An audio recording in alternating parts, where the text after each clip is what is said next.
ভাইরে ভাই, আজকে কিন্তু আমরা ফেসবুকে কিন্তু আমরা ৯টার পর থেকে কিছুতেই তো এই ফেসবুকে ঢুকতে পারতেছি না। আমাদের ফেসবুক পাসওয়ার্ড চাইতেছে, আমরা কিন্তু সঠিক পাসওয়ার্ড দেওয়ার পরে কিন্তু আমাদের ফেসবুকটি লগ ইন হইতেছে না। তো এখান থেকে দেখেন, আমি যদি সঠিক পাসওয়ার্ডটি দিয়ে দেই এখানে, তবু কিন্তু আমাদের ফেসবুকটি এখান থেকে দেখেন লগ ইন হইতেছে না। তো এখানে দেখেন, আমি সঠিক পাসওয়ার্ডটি বসিয়ে দেওয়ার পরে কিন্তু এখানে লগ ইন করে দিলে কিন্তু এখানে থেকে আমাদের এখানে ফেসবুকটি লগ ইন হইতেছে না।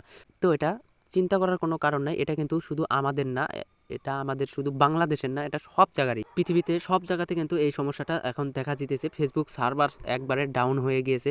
তো আপনারা যদি আমার কথাটি বিশ্বাস না করেন, তাহলে আপনারা কিন্তু গুগলে সার্চ দিয়ে দেখতে পারেন, অলরেডি নিউজ হয়ে গেছে ফেসবুক মেটা কোম্পানি থেকে। অলরেডি প্রায় 10টার সময় কিন্তু আমাদের ফেসবুকটি খুলে দেওয়া হয়েছে। আমরা কিন্তু সরাসরি ফেসবুকে এখন ঢুকতে পারতেছি এবং ফেসবুকটি চালানো এখন আমাদের পক্ষে সম্ভব হয়েছে। আমরা কিন্তু ফেসবুকটি এখন সরাসরি চালাতে পারতেছি। দেখেন যে এরকম। তো ভিডিওটি ভালো লাগলে অবশ্যই পাশে থাকবেন এবং লাইক করে দেবেন। ভাইরে ভাই, আজকে কিন্তু আমরা ফেসবুক